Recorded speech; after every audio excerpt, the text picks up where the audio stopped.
ప్రభునందు ప్రభున దేవుని వలన ఈరోజు బైబిల్ గ్రంథంలో నుండి మన భక్తి జీవితాన్ని ఒక ఉన్నతమైన స్థాయికి తీసుకుని వెళ్ళే ప్రతి బాటను మనము శ్రద్ధాసక్తులతో మనసు పెట్టి మనసారా ఆయన మాటలు వినాలని ప్రేమతో మనం చేస్తున్నాము. మొదట మన జీవితాన్ని గురించి ఆలోచించగలిగితే, జీవితం అన్నది ఎప్పుడు ఏం జరుగుతుందో ఎవరికి తెలియని ఒక ప్రయాణం లాంటిది. తల్లి గర్భంతో మనము ఈ ప్రయాణాన్ని ప్రారంభించుంటాము, కానీ ఎప్పుడు ఏ టైంలో ఏ విధంగా ఈ ప్రయాణం ఆగిపోతుందో అది మనం ఎప్పటికీ ఊహించలేము, అది మనం ఎప్పటికీ చెప్పలేము. అలాంటి జీవిత యాత్రలో అందరము అదే బాటలోనే ప్రయాణం చేస్తూ ఉన్నాం. ఒక చిన్న ఉదాహరణ చెప్పి నేను వాక్యంలోనికి వెళ్తాను.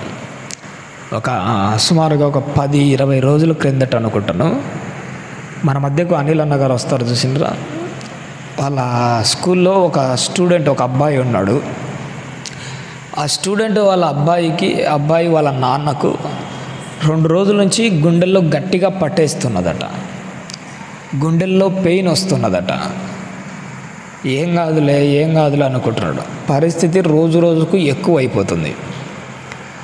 సరే ఇలా అయితే కుదరదని 2 రోజులు గడిచిపోయిన తర్వాత మన ప్రొద్దుటలో ఒక హాస్పిటల్కి తీసుకొని వచ్చారట. బయట కూర్చొని ఆ డాక్టర్ను సందర్శించడానికి టోకన్ కూడా తీసుకున్నారు. టోకన్ నెంబర్ ప్రకారం ఒక్కొక్కరిని పిలుస్తున్నాడు. ఈయన వంతు వచ్చింది. డాక్టర్ పిలుస్తున్నాడు, మీరు లోపలికి వెళ్ళండి. ఎప్పుడైతే బయట నుంచి డాక్టర్ ముందుకు వెళ్ళి కూర్చున్నారు, అంటే వాళ్ళ నాన్న కూర్చున్నాడు, ఈ అబ్బాయి నిలబడుకొని ఉన్నాడు. ఏమైంది ప్రాబ్లం ఏంటంటే ఆ బాబు మాట్లాడుతున్నాడు, మా నాన్నకు చాలా రోజుల నుంచి 2 రోజులు ఎక్కువగా గుండెల్లో నస్తుంది డాక్టర్ గారు అన్నాడు. సరే ఏమైందా అని చెక్ చేద్దామని ఆ డాక్టర్ గారు లేచి ఆయన చేయి పట్టుకొని నాడి చెక్ చేస్తున్నారు. ఫస్ట్ టైం ఆయన ఉండేటుండి ఆశ్చర్యపోయాడు. నాడి పట్టుకోగానే నాడిలో ఎలాంటి రెస్పాన్స్ లేదు. అరే ఇప్పుడే కదా, నా కళ్ళ ముందరే కదా వచ్చి నా ముందర చైర్లో కూర్చున్నాడు, ఏమైనా నేను నాడి చెక్ చేయడంలో ఏమైనా ఇబ్బంది ఉందా, ప్రాబ్లం ఉందని చేయిని మార్చి చూశాడు. కానీ నిజానికి నాడి కొట్టుకోవట్లే. డాక్టర్ గారికి కాస్త గుండె వేగం పెరిగింది. కన్ఫర్మ్ చేసుకుందామని ఆ టేబుల్ మీద ఉన్న ఆ స్టెతస్కోప్ ఉంటుంది చూసినారా, అది అతని ఛాతి మీద పెట్టి చెక్ చేశాడు, ఏమన్నా గుండెలో స్పందన ఏమైనా ఉంటుందని. కానీ గుండెల్లో ఎలాంటి స్పందన లేదు. ఎప్పుడైతే ఈ సందర్భం కళ్ళ ముందర జరిగిందో డాక్టర్కు ఉన్నట్టుండి ఆశ్చర్యం అనిపించింది. బయట నుంచాడు, లోపలికి వచ్చాడు, డాక్టర్ ముందర కూర్చుని డాక్టర్ ఇక్కడి నుంచి లేచి అతను వెళ్ళి చెక్ చేసే ఈ క్షణాల్లోనే ఏమైపోయాడు, చనిపోయాడు. జీవితం ఎలాంటిదంటే ఎక్కడ ప్రయాణాన్ని ప్రారంభించినా కానీ తల్లి గర్భంలో ఎప్పుడు ముగిస్తామో ఎవరికి తెలియదు. మహా అంటే ఏమంత పెద్ద వయసు అయిపోయిన వృద్ధాప్యంలో ఉన్న వ్యక్తి అసలు కాదు. మంచి మధ్య వయసులో ఉన్న వ్యక్తి, ఆరోగ్యంగా ఉన్నాడు అనుకునేవాడు, అన్నీ బాగున్నాయిలే అనుకున్న వాళ్ళ పరిస్థితే ఇంతే. మన జీవితమే ఇలాంటిది. ఎప్పుడు ఏమైపోతుందో, ఎప్పుడు ఈ ప్రయాణాన్ని ముగించాల్సి వస్తుందో అలాంటి జీవితాన్ని గడుపుతున్న బ్రతుకులు మనవి. అందుకోసమే దేవుడు ఈరోజు ఏ క్షణాన్న నీ ప్రయాణాన్ని ఆగినా కానీ నీ ప్రయాణం మాత్రం సరాసరి పరలోకం చేరడం కోసమే ఈరోజు ఒక విలువైన వాక్య సందేశాన్ని మన మధ్యకు దేవుడు తీసుకొని వచ్చాడు. ప్రభువైన దేవుని వాళ్ళరా, ఈ అవకతలతో బ్రతుకుతున్న బ్రతుకుల్లో, జీవిత యాత్రలో, మన ప్రయాణాన్ని ముగించుకునే టైంలో అసలు మన జీవితానికి ఓదార్పునిచ్చే మాటలు, మన ఆత్మీయ జీవితాన్ని బ్రతికించే మాటలు, మన ఆత్మీయ జీవితాన్ని ముందుకు తీసుకొని వెళ్ళే మాటలు దేవుడు చక్కగా ఈరోజు మనతో మాట్లాడుతాడు. కాబట్టి శ్రద్ధతో దేవుని మాటలు వినాలని ప్రేమతో మనవి చేస్తున్నాను. మొదటగా కీర్తనల గ్రంథంలో ఒక చక్కని మాట దేవుడు మన కోసం రాయించాడు. తల్లి 30వ అధ్యాయము, బైబిల్ ఉన్న వాళ్ళందరూ కీర్తనల గ్రంథము 30వ అధ్యాయము 5వ వచనాన్ని ఒక్కసారి జ్ఞాపకం చేసుకుందామా. 30వ అధ్యాయము 5వ వచనం తల్లి. ఆయన కోపము నిమిషమాత్రముండును, ఆయన దయ ఆయుష్కాలమంతయు నిలుచును. దేవుడు తన యొక్క స్వభావాన్ని తన భక్తుని నోట పలికిస్తున్నాడు. ఏమని చెప్తున్నాడు? ఆయన కోపము నిమిషమాత్రం ఎంతసేపు ఉంటుందట ఆయన కోపము? నిమిషమాత్రం ఉంటుంది. ఒక మాట చెప్పమంటారండి, మనం చావాలేనంటే దేవునికి ఎంతసేపు కోపం వస్తే బాగుంటుంది? దేవుడు మనల్ని చంపాలి అని ఫిక్స్ అయ్యంటే ఆయనకి ఎంతసేపు కోపం రావాలి? ఒక నిమిషమా? నేను అంటాను, నిన్ను చంపాలని దేవునికి కోపం వచ్చిందంటే ఒక క్షణం కోపం వస్తే అరక్షణంలోనే నీ ప్రాణము ఖచ్చితంగా పోతుంది. దేవునికి కోపం అన్నది నిమిషమాత్రం ఉన్నా కానీ మన ప్రాణము గ్యారంటీ లేదు. అది మన జీవితాలు. అసలు దేవునికి కోపం వచ్చే విధంగా మనం ప్రవర్తించక ఇది ఎప్పటికీ గుర్తుపెట్టుకోండి. మన ఆలోచనలు కానీ, మన చూపులు కానీ, మన బ్రతుకులు కానీ, మన బ్రతుకుల్లో చూపిస్తున్న విధానాలు కానీ ఎట్టి పరిస్థితుల్లో ఆయనకు కోపం తెప్పించే విధంగా ఎప్పటికీ ప్రవర్తించకూడదు. ఒక సింహం అట నిద్రపోతుంటుందట. నిద్రపోతున్న సింహాన్ని లేపొద్దురు అంటాడు. ఎందుకంటే లేపావంటే అది నీ మీదికే వస్తుంది. యేసుక్రీస్తు వారు కానీ, దేవుడు కానీ ఆయన నిమ్మలంగా బ్రతుకుతున్నది.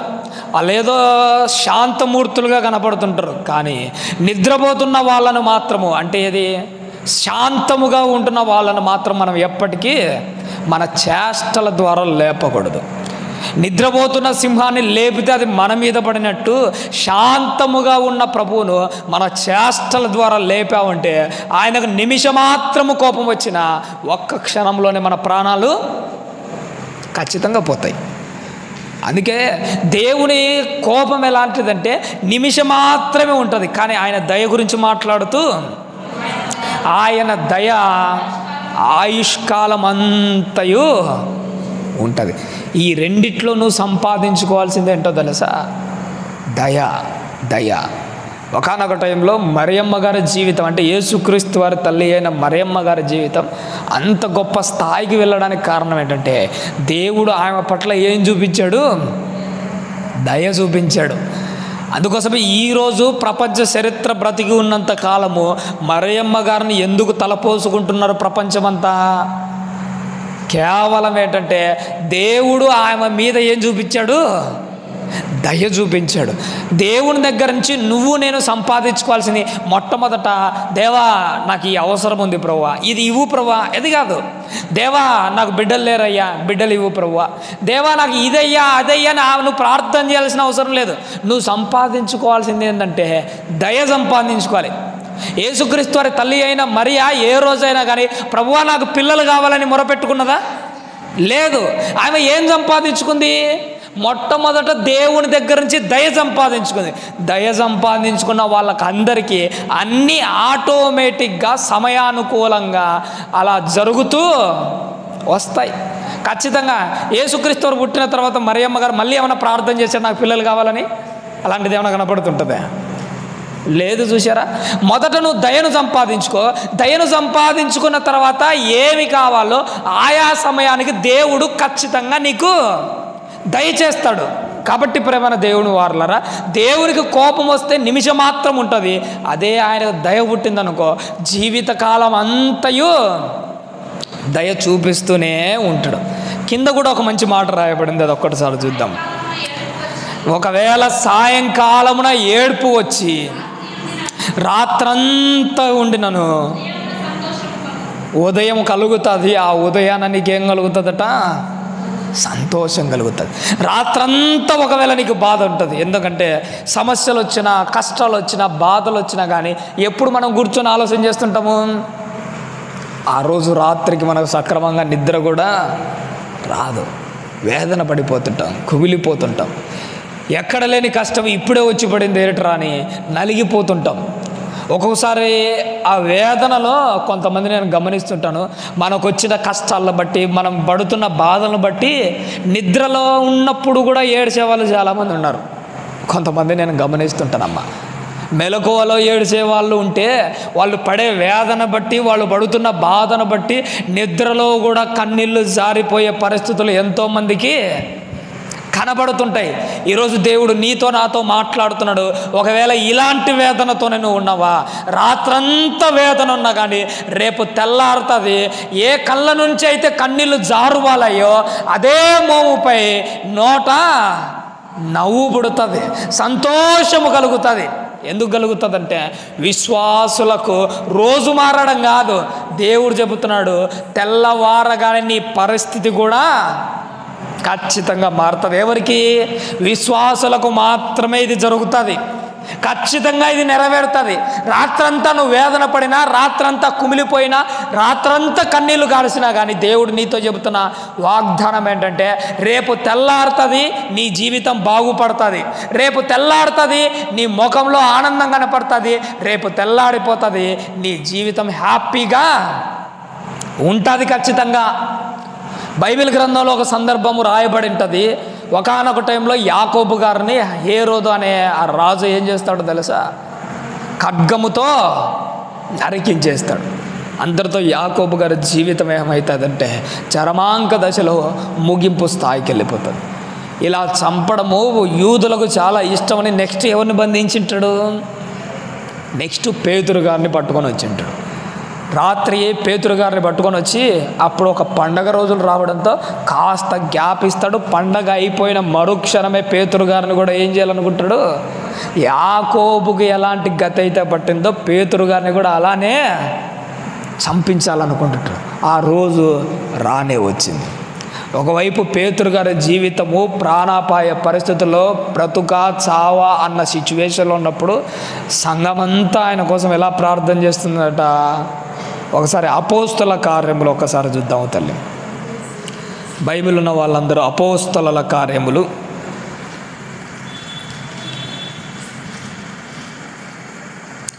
5వ అధ్యాయము, క్షమించండమ్మా 12వ అధ్యాయము, అపోస్తల కార్యములు 12వ అధ్యాయము 5వ వచనాన్ని ఒక్కసారి జ్ఞాపకం చేసుకుందాం తల్లి. అపోస్తల కార్యములు 12వ అధ్యాయం 5వ వచనం తల్లి. పేతురు చెరసాలలో ఉంచబడెను, సంఘమైతే అతని కొరకు అత్యాసక్తితో దేవునికి ప్రార్థన చేయుచుడు. అత్యాసక్తితో. ఎందుకు? మననే కదయ్యా మేము ఒక సహోదరుని పోగొట్టుకున్నాము. సంఘం చూసారా? మననే కదా యాకోబు గారిని పోగొట్టుకున్నాము. మళ్ళీ పేతురు గారి సిచ్యువేషన్ కూడా అలానే ఉంది. యాకోబు గారికి జరిగినట్టే పేతురు గారికి కూడా జరిగితే ఎలా ప్రభువా? పేతురు గారి జీవితం అన్ని అలా అయితే సంఘానికి మూలస్తంభం అన్నావు, సంఘానికి నాయకుడు అన్నావు. గొర్రెల కాపర్నే కొడితే గొర్రెలన్నీ ఏమైపోతాయి? చెదిరిపోతాయి కదా ప్రభువా. నీ సంఘము విచ్ఛిన్నమైపోతుంది ప్రభువా. పేతురు గారి పట్ల దయ చూపించు ప్రభు అని సంఘమంతా అత్యాసక్తితో కన్నీళ్లు పెట్టుకొని రాత్రంతా ప్రార్థన చేస్తున్నాడు. దేవుడు వాళ్ళకు చెప్పగానే చెబుతున్న వాగ్దానం ఏంటో తెలుసా? మీరు రాత్రంతా కన్నీరు పెట్టుకొని ప్రార్థన చేసినా రేపు తెల్లారుతుంది. ఏ కళ్ళ నుంచి అయితే కన్నీళ్ళు జాలువారుతూ మీరు ప్రార్థనలు చేశారో అదే మోములపై రేపు తెల్లారగానే మీ ముఖాలలో ఆనందాన్ని నేను చేసి చూపిస్తాను. నీ జీవిత కాలంలో, నా జీవిత కాలంలో నువ్వు దేనికోసమైతే మొరపెడుతుంటావో, దేనికోసమైతే కుమిలిపోతూ దేవుని సన్నిధానంలో మొరపెడుతుంటావో దేవుడు ఆ ప్రార్థనను వింటాడు ఖచ్చితంగా. నీ కన్నీళ్ళు వృధా కావు. నీ కన్నీళ్లను దేవుడు చూస్తూనే ఉన్నాడు. దేవుడు అంటున్నాడు, రాత్రంతా పేతురు గారి విషయంలో సంఘంలో కన్నీళ్లు మున్నీరై ఏడ్చినా కానీ తెల్లారుతుంది, మీ జీవితాలు బాగుపడతాయి. మీ ప్రార్థన నేను విన్నాను. తన దేవదూతను పంపించి పేతురు త్వరగా చెప్పులు తొడుక్కో బయలుదేరాలి. పేతురు గారు చెప్పులు తొడుక్కొని బయలుదేరి ఒక్కొక్క తలుపు దాడుతూ ఒక ప్లేస్కి వచ్చాడట. ప్లేస్ రాగానే ఆటోమేటిక్గా ఆ ద్వారం ఏమైపోయిందట? తెరుచుకుంది. దేవుడే నీతో నడుస్తూ ఉంటే అడ్డంగా ఉన్న ప్రతి దారి ఆటోమేటిక్గా తెరుచుకుంటుంది. దాన్ని తెరుచుకోవడానికి నువ్వు పెద్దగా ప్రయత్నం చేయాల్సిన అవసరము లేదు. నీ జీవిత కాలంలో ఆత్మీయంగా గుర్తుపెట్టుకోండి, ఎన్నో అడ్డంకులు, అపవాది నీ కోసం మూసిన తలుపులు ఎన్నో. నిన్ను బంధించడానికి, నువ్వు బయటికి రాకుండా నిన్ను ఉక్కిరి పిక్కిరి చేయడానికి, నీ కుటుంబంలో నిన్ను అలా చేయడానికి అది వేసిన తలుపులెన్నో. తలుపులన్నిటి గురించి నువ్వు ఆలోచన చేయాల్సిన అవసరం లేదు. దేవుడే నీతో నడుస్తూ వచ్చేటప్పుడు పేతురు గారి ముందట ఆటోమేటిక్గా తలుపులు ఎలా అయితే ఓపెన్ అయ్యాయో నీ ముందర కూడా ఆ తలుపులు ఖచ్చితంగా ఓపెన్ అవుతాయి. నీ సమస్యలు ఓపెన్ అవుతాయి, నీ ఇబ్బందులు ఓపెన్ అవుతాయి. నువ్వు దేనికోసమైతే నలిగిపోతున్నావో ఆ అన్నిటిలో నుంచి దేవుడు నిన్ను బయటికి తీసుకొని వస్తాడు. రాత్రంతా మీరు ఏడిసినా పర్లేదు, తెల్లారగానే మీకోసము ఒక దారి ఎప్పటికీ ఓపెన్ చేసే ఉండబోతుంటుంది. పేతురు గారు చూసారా, తన జీవిత కాలంలో ఎప్పుడైతే ఆ డోర్ ఓపెన్ అయిందో అక్కడికి వెళ్ళాడట. సంఘమంతా ఇంకా ప్రార్థన చేసుకుంటున్నా కానీ పేతురు గారు తలుపు తడతాడు. రోదే అనే చిన్నది ఏం చేస్తుంది, తలుపు మొత్తానికి మాట్లాడే చివరకు తలుపు తీస్తుంది. వాళ్ళని చూసినప్పుడు పేతురు గారి కోసం ఏ సంఘం అయితే ప్రార్థన చేసిందో ఆ పేతురు గారు క్షేమంగా తన దగ్గరికి రావడంతో ఆ సంఘం ఎంత ఆనందపడిపోయి ఉంటుంది. ఒక్కసారి గుర్తుపెట్టుకోండి, మేము చేసిన ప్రార్థనలో దేవుడు విని ప్రతిఫలంగా పేతురు గారిని వచ్చి మా కళ్ళ ముందర నిలబెట్టారు. పేతురును చూసినప్పుడు వాళ్ళకి ఎంత ఆనందం కలిగి ఉంటుంది. నీ జీవిత కాలంలో, నా జీవిత కాలంలో గుర్తుపెట్టుకో, నువ్వు దేవుని కోసం ఏదైతే మనసారా ప్రార్థన చేసినప్పుడు ఆ ప్రతిఫలం నీ కళ్ళ ముందుకు వచ్చి నిలబడిందంటే నీకు వచ్చే సంతోషం అంతా ఇంత కాదు. అలాంటి ఆనందం నీకు కావాలంటే నువ్వు ఎలా ప్రార్థన చేయాలో తెలుసా? మనసారా మనస్ఫూర్తిగా ప్రార్థన చేయాలి. ప్రార్థనలు కూడా ఈ మధ్య ఎలా అయిపోయినాయో తెలుసా? నోటి మాటల ద్వారా చేసే ప్రార్థనలు అయిపోయాయి. నిజంగా చెప్పాలంటే దేనికోసమైనా కానీ మనసు విప్పి మాట్లాడే ప్రార్థనలు నాకైతే ఈ మధ్య కాలంలో ఎక్కడా కనిపించట్లే. మైకులు ఉంటేనే ప్రార్థనలు చేసేవాళ్ళు. ఎక్కడైనా మీటింగ్లో గమనిస్తుంటారు, మైకు తీసుకుంటే అబ్బో మన వాళ్ళ ప్రార్థన మామూలుగా ఉండదు. కన్నీళ్ళు వస్తాయో రావో కానీ వీళ్ళు చేసే ప్రార్థనలు బట్టి కింద ఉన్న వాళ్ళకి మాత్రం కన్నీళ్ళు వచ్చే విధంగా ప్రార్థనలు చేస్తూ ఉంటారు. మైకులు తీసుకొని చేసే ప్రార్థనలు ఏంటి ప్రార్థన? మరి నీ ఇంట్లో నువ్వు చేసే ప్రార్థన ఏది? మనస్ఫూర్తిగా దేవునితో నువ్వు మాట్లాడుతున్న మాటలు ఏవి? నీ జీవితకాలంలో గుర్తుపెట్టుకో, మనసారా మాట్లాడిన ప్రార్థనకు ప్రతిఫలం వచ్చి నీ కళ్ళ ముందర నిలబడిందనుకో, ఆనందమే వేరు, ఆ సంతోషమే వేరు. ఇలాంటి ఆనందాలు నీ కళ్ళ ముందర కనిపించాలంటే దేవునితో నువ్వు అలానే మాట్లాడాలి, మనసు పెట్టి మాట్లాడాలి. నీ జీవితకాలంలో, నా జీవితకాలంలో అంత గొప్పగా దేవుడు వాడుకుంటే సంతోషం. పేతురు గారితో పనింది కాబట్టిగా పేతురు గారిని ఆ చెరసాల నుంచి బయటికి తీసుకుని వచ్చాడు. ఎప్పుడైనా కానీ నీ ప్రాణం తప్పింపబడాలంటే నువ్వు ప్రార్థన చేస్తే సరిపోదు, నీ వల్ల దేవునికి ఏదో ఒక పని ఉందని అర్థం కావాలి ఆయనకు. ఆ విధంగా నీ బ్రతుకు ఉండాలి, అప్పుడే నిన్ను కాపాడుతాడు. పని చేయించుకునే వాడిలోనే అంతా ఉంటుంది. ఎప్పుడైనా దేవుడు నిన్ను వాడుకుంటే, నన్ను వాడుకుంటే అంతకంటే సంతోషం ఏముంది అమ్మా? వాడుకునేటప్పుడు వాడుకుంటున్న దేవుని బట్టి సంతోషపడు, కానీ నేనే వాడబడుతున్నాను నిన్ను బట్టి నువ్వు ఎప్పటికీ గర్వపడాల్సిన అవసరము లేదు. దేవుడు నిన్ను వాడుకోవడము అది నీ జీవితంలో నువ్వు చేసుకున్న ధన్యత. దేవుని మందిరంలో ఒక చిన్న పని చేస్తున్నా కానీ దేవుడు నిన్ను వాడుకుంటున్నానంటే అంతకంటే ధన్యత ఏముంది? పనిని బట్టి ధన్యతగా ఫీల్ కావాలా, కానీ నేను పని చేయకపోతే ఈ మందిరంలో ఇంకెవడు పని చేయలేడు, నా అంత తోడు ఇంకెవడు లేడనుకుంటే అప్పుడే నీ జీవితం పతనం అయిపోతుంది. వాడుకున్న దేవునిలోనే ఉంది, వాడబడుతున్న నీలో ఏమీ లేదు. ఒకవేళ గర్వపడ్డామనుకో, నిన్ను తీసి మోకని పెట్టుకుంటాడు అంతే. నిన్ను తీసి మోకని ఉపయోగించుకుంటే పనిలో. నా చిన్నప్పుడు అనుకుంటాను, ఒక యథార్థ సంఘటన, కథ కాదమ్మా, ఎందుకంటే ఇది మీకు తెలియాలని చెబుతున్నాను. నేను చిన్నప్పుడు బాగా దేవుని మందిరానికి వెళ్ళేవాడిని. అప్పట్లో దేవుని మందిరంలో పని చేయడం కానీ అలాంటి కార్యక్రమాలు, కసువు తోయడము, సమయానికి బెల్లు కొట్టి అందరినీ అనౌన్స్మెంట్ చేసి పిలిపించడం లాంటి కార్యక్రమాలలో నేను ఉండేవాడిని. ఒకనొక టైంలో నాలో వచ్చిన చిన్న గర్వం ఏంటో తెలుసా? నేను పోయి చర్చి ఓపెన్ చేయందే అసలు ఎవరు చర్చికే రారు. నేనే అంతా చర్చిలో ఉన్న బీగాలు నా దగ్గర ఉండాల్సిందే, ఆ తర్వాత బీరువా బీగాలు నా దగ్గర ఉన్నాయి, నేను లేకపోతే ఇక్కడ పనే జరగదు. చాలా గర్వం వచ్చేసినది. అప్పుడు మరుసటి వారమే దేవుడు నన్ను తీసేసి ఒక అమ్మాయిని పెట్టాడు. అంటే మా అక్కనే నన్ను పరిచర్లోంచి తీసేసి ఇంకొకరిని పెట్టాడు. ఆ రోజు నుంచి నాకు గుర్తున్న ఒకటే ఒక విషయం ఏంటంటే, దేవుడు వాడుకోవడం అది మన ధన్యత. ఏమాత్రము గర్వం చూపించినా మనల్ని తీసేసి ఇంకొకరిని పెట్టుకుంటాడు. ఒక యజమానుడు గొడ్డలు తీసుకుని అడవికి వెళ్తున్నాడట కట్టెలు కొట్టడానికి. కట్టెలు కొట్టేటప్పుడు ఆ పదును తేరిన ఆ గొడ్డలి ఆ చెట్లన్నీ నరుకుతూ ఉంటే ఆ గొడ్డలి చాలా సంతోషపడిందట. అబ్బా, నా అంత పదును కలిగిన గొడ్డలి ఇంకేమీ లేదు, నేనే అంత అని చాలా గర్వపడుతున్నదట. ఆ గొడ్డలి యొక్క గర్వపు మాటలు ఆ యజమానుకు తెలిసి ఆ గొడ్డలు ఏం చేశాడట, పనిలో వాడుకోవడం మానేసి పక్కన పడేయడము మొదలు పెట్టాడట. పనిలో వాడబడుతున్నంతకాలం చాలా బాగుంది.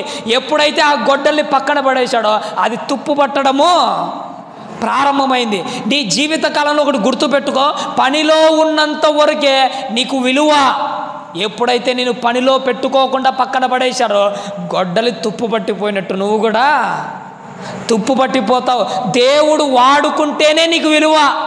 నీ జీవితకాలంలో గుర్తుపెట్టుకోండి, వాడబడుతున్న గొడ్డల్లో ఏమి లేదు, దాన్ని పట్టుకున్న చేతిలోనే అంతా ఉంది. గొడ్డలి నేనే అని గర్వపడిందంటే ఆ గొడ్డల్ని తీసేసి అదే చెయ్యి మరొక గొడ్డల్ని పట్టుకుంటుంది. పట్టుకున్న చేతిలోనే ఉంది, కానీ పనిలో వాడబడుతున్న గొడ్డలిలో ఏమీ లేదు. ఇది నీకు అర్థమైతే పని చేయించుకుంటున్న దేవునిలోనే అంతా ఉంది, కానీ పని చేస్తున్న నీలో నాలో ఏమీ ఉండదు. ఎట్టి పరిస్థితుల్లో మనం గర్వపడకూడదు. ఎట్టి పరిస్థితుల్లో ఆ స్వభావాన్ని మన మనసులోకి రానివ్వకూడదు. ఇలాంటి స్వభావం వచ్చిందా నీ జీవితం నా జీవితం అంతటితోనే ముగించబడుతుంది. యోహాను సువార్తలో చివరిగా ఒక మాట రాయబడింది తల్లి, క్షమించండి, లూకా సువార్త 23వ అధ్యాయము చివరిగా, లూకా గారు రాసిన సువార్త 23వ అధ్యాయము 55వ వచనాన్ని ఒక్క మాట చదువుకుందాం తల్లి. లూకా సువార్త 23వ అధ్యాయము 55వ వచనం తల్లి. అప్పుడు గలిలయ నుండి ఆయనతో కూడా వచ్చిన స్త్రీలు ఎక్కడికి వచ్చారట? వీళ్ళంతా గలిలయ అనే ప్రాంతం నుండి యెరూషలేము అనే ప్రాంతానికి ఎవరిని వెంబడిస్తూ వచ్చారు? యేసుక్రీస్తు వారిని వెంబడిస్తూ వచ్చాడు. ఎక్కడి నుంచి ఎక్కడికి వచ్చాడు? గలిలయ నుంచి యేసుక్రీస్తు వారిని వెంబడిస్తూ యెరూషలేముకి వచ్చారు. ఆయన మాటలు వింటూ. ఒక మాట చెప్పమంటారండి, ఆ గలిలయ స్త్రీలు యేసుక్రీస్తు వారి మాటలు వినడానికి ఊర్లు దాటి, ప్రదేశాలు దాటి, నదులు దాటి వచ్చారు. మరి దేవుని మాటలు వినడానికి మన ఇంటి గడప కూడా దాటకపోతే ఎలా చెప్పండి తల్లి? మన ఇంటి దగ్గర నుంచి కూడా రాకపోతే ఎలా? దేవుని మాటలు వినడానికి ఎంత దూరమైనా పోవాలి. ఎందుకంటే పరలోకానికి చేర్చేది ఇదే కదా. నిజంగా ఈరోజు దేవుని వాక్యం మన చేతుల్లోకి ఉచితంగా వచ్చింది కాబట్టి మనకు విలువ లేకుండా పోయింది. ఉచితంగా వచ్చిందని ఇది తక్కువైపోయింది. కానీ పరలోక రాజ్యానికి తీసుకుని వెళ్ళేది ఈ వాక్యం ఒక్కటే. ఈ వాక్యం ఎక్కడో ఖండాలు దాటిన తర్వాత ఒకే ఒక్క చోటనే ఉంది అనుకోండి కొద్దిసేపు. ఈరోజు మన చేతుల్లో ప్రతి ఒక్కరి చేతులకు బైబిల్ వచ్చింది కాబట్టి సరిపోయింది. అలా కాకుండా భూలోకం అంతటికి కలిపి ఏదో ఒక ఖండంలో ఒక చోట మాత్రమే పరలోక రాజ్యానికి తీసుకుని వెళ్ళే వాక్యం ఉండదనుకో, అప్పుడు దీని విలువ ఎలా ఉండేదో తెలుసా? అమ్మో, నువ్వు కోట్లు పెట్టినా కానీ సంపాదించుకోలేవు. కానీ దేవుడు నిన్ను ప్రేమించి ఉచితంగా నీ ప్రాంతానికి, నీ భాషలో, నీ ఊరికి వచ్చేసరికి దీనికి విలువే లేకుండా పోయిందా? ఏమాత్రం చదువుతున్నాం చెప్పండి? ఆ బైబిల్ ఓపెన్ చేయాలంటే మనకు ఆదివారం అన్నా రావాలి, లేదంటే పండగైనా రావాలి. ఆ షోకేస్ గూట్లో పెట్టినట్టు ఎంత బొమ్మలెక్క చూసుకుంటుంటారు. దాన్ని అలానా చూడాల్సింది? ఎలా వాడాలి దేవుని వాక్యాన్ని చూసారా? ఉచితంగా వచ్చిందని దీనికి విలువే లేకుండా చేశారు చూసారా?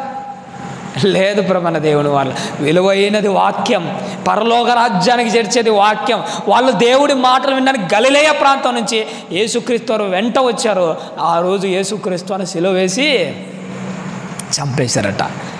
ఆ రోజు విశ్రాంతి దినానికి ప్రారంభమయ్యేసరికి యేసుక్రీస్తు వారికి ఈ స్త్రీలు అంతిమ సత్కార్యాలు కూడా సక్రమంగా చేయలేకపోయారు. అంటే ఆ సుగంధ ద్రవ్యాలు, లేపనాలు ఆయన శరీరానికి పూసి ఆ సమాధిలో పెట్టలేకపోయారు ఈ స్త్రీలు. అలా పరిస్థితి ఎలా ఉందో తెలుసా? శుక్రవారం యేసుక్రీస్తు వారు మరణిస్తే, శనివారం విశ్రాంతి దినము, మరి ఆదివారం ప్రభువు తిరిగి లేచే రోజు.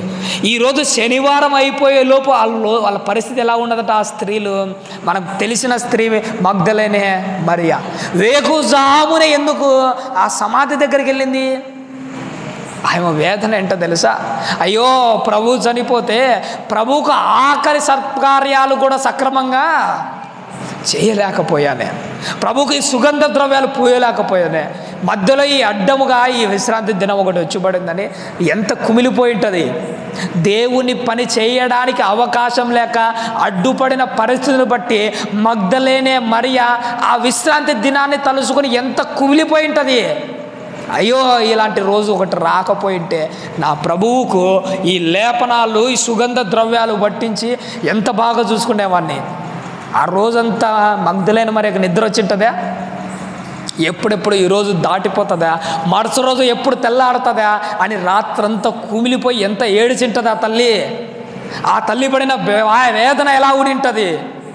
ఆమెను చూసేటప్పుడు నాకు అనిపించింది, రాత్రంతా ఏడిచినా కానీ, రాత్రంతా కుమిలిపోయినా కానీ, తెల్లారగానే ప్రభువు లేచాడు, ఆమె కనిపించాడు. రాత్రంతా నీ కళ్ళలో కన్నీరు జారిపోయినా కానీ, తెల్లవారగానే నీ ముఖములో ఆనందం.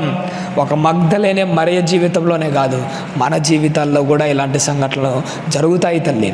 ఎప్పుడు జరుగుతాయి? విశ్వాసంతో ఉంటేనే జరుగుతాయి. విశ్వాసులకు మాత్రమే ఇలాంటివి జరుగుతాయి. దేవుడు ఎన్నో వాగ్దానాలు చేశాడు బైబిల్ గ్రంథం. అన్ని వాగ్దానాలను నాకే అనుకుంటే ఎలా? అన్ని వాగ్దానాలు నీ విషయంలో నెరవేరవు. నీ విషయంలో నెరవేరాలి అని అంటే నువ్వు ఒక విశ్వాసివై ఉండాలి. దేవుడు చెప్పిన ప్రతి మాట నెరవేర్చుకుంటాడు. ఆ మాటను పొందుకునే అర్హత మనకు మొదట ఉండాలి. ఆ అర్హత నీకు ఉండాలంటే మొదట నువ్వు సంపాదించుకోవాల్సింది ఏంటో తెలుసా? వాగ్దానం కాదు, నువ్వు సంపాదించుకోవాల్సింది ఆ వాగ్దానం పొందుకోవడానికి ఒక అర్హత సంపాదించుకోవాలి. దేవుడు చెబుతున్నాడు, ఈరోజు నీతో మాట్లాడుతున్నాడు, నాకు ఇస్తున్న వాగ్దానం ఏంటంటే సిచ్యువేషన్ బట్టి బాధపడకండి, మీకున్న పరిస్థితులు బట్టి కుమిలిపోకండి. రాత్రంతా ఏడుపున్నా కానీ తెల్లారిన తర్వాత మీ ముఖములో ఖచ్చితంగా సంతోషము ఉంటుంది. ఒకవేళ మన ముఖంలో సంతోషం లేకపోయినా పర్లేదు, కానీ ఈ జీవితకాలం అంతా కష్టాలు అనుభవిస్తాం, బాధలు అనుభవిస్తాం. కానీ పరలోకంలో మాత్రం ఎప్పటికీ మనకు సంతోషమే ఖచ్చితంగా ఉంటుంది. ఈ లోకంలో ఎన్ని కష్టాలన్నా రాని, సమస్యలన్నిటిని సంతోషంగా దాటిపోతాం. లాజర్ గారి పరిస్థితి ఎలా ఉందో తెలుసా? ఇదొక్క మాట చెప్పి నేను ముగిస్తాను. లాజర్ గారి పరిస్థితి ఎలా ఉందంటే, ధనవంతుని ఇంటి వాకిట పడి ఉండి, ధనవంతుని ఇంటి వాకిట పడి ఉన్నాడంటే, మనకు ఇప్పుడు వేసవి కాలం వచ్చింది కదా, వేసవి కాలంలో ఒంటి నిండా కురుపులుంటే నిన్నే ఇంటి బయట వాకిట్లో పడేస్తే నీ పరిస్థితి ఎట్టుంటుంది? లాజర్ గారి పరిస్థితి ఎలా ఉందో తెలుసా? ఎండలకు ఆ శరీరం మగ్గుతుంది, వానలకు ఆ శరీరం తడుస్తుంది, చలికి ఆ శరీరము వణికిపోతుంది. ఎన్నిసార్లు వేదన పడి ఉంటాడో తెలుసా? అయ్యో, ఏంటి ప్రభువా నా పరిస్థితి? నాయనా లాజరు, నువ్వు టెన్షన్ పడాకురా అయ్యా. పగలంతా నీకు వేదన ఉన్నా కానీ ఏదో ఒక టైంలో నువ్వు కళ్ళు మూస్తావు. ఏ కళ్ళ నుంచి అయితే కన్నీళ్ళు జారుతున్నాయో, ఏ శరీరంలో నుంచి అయితే నువ్వు కుమిలిపోతున్నావో, పరదేశంలో అంతకు రెట్టింపు ఆనందము నువ్వు పొందుకుంటావు. నీ జీవితకాలంలో కూడా గుర్తుపెట్టుకో, లాజరు మాత్రం ఎన్ని కష్టాలు వచ్చినా, ఎన్ని వేదనలు వచ్చినా కానీ ఏదో ఒకరోజు నీ జీవితం తెల్లారుతుంది. అంటే నువ్వు ఈ లోకాన్ని ఇడిచిపెట్టిపోతావు. ఈ జీవితకాలం అంతా నువ్వు పడిన ప్రతి కష్టానికి, రాల్సిన ప్రతి కన్నీటి చుక్కకు నీ ముఖంలో ఆనందం కనపడే రోజు ఒకటి పరలోకంలో నీ కోసము ఎదురు చూస్తుంది. ఆ ఆనందం నీ జీవితంలో ఉండాలంటే కష్టమైన, బాధ అయినా, సంతోషమైన, ఏదైనా కానీ ఒక లాజరు మాదిరి హాయిగా ఈ లోకాన్ని దాటేద్దాం. ఇప్పటికే 40 ఏళ్ళు దాటిరావు, ఇక ఉన్నది మహా అంటే పట్టుబడి ఒక 20 ఏళ్ళు కూడా ఉండవు. అది కూడా బ్రతకమో కూడా గ్యారెంటీ లేదు.